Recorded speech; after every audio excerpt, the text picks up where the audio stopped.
አሁን በቀጥታ ምን ሄደው ሚስቴ ጋር ነው ምን ተሰማት የሚለውን ለማየት እንደጓጓችሁ አልጠራጠርም። አበባና የተለያዩ እቃዎችን እንገዛለን።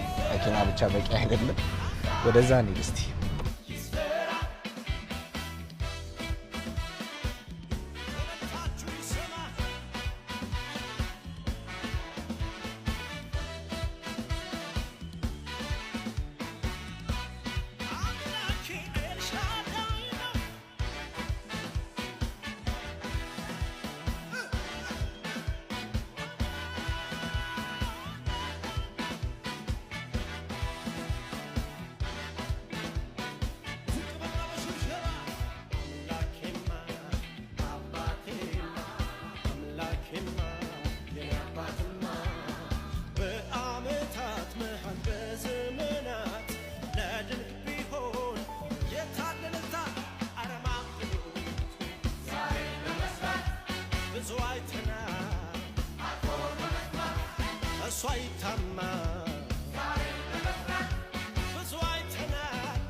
ሁሉን ያደ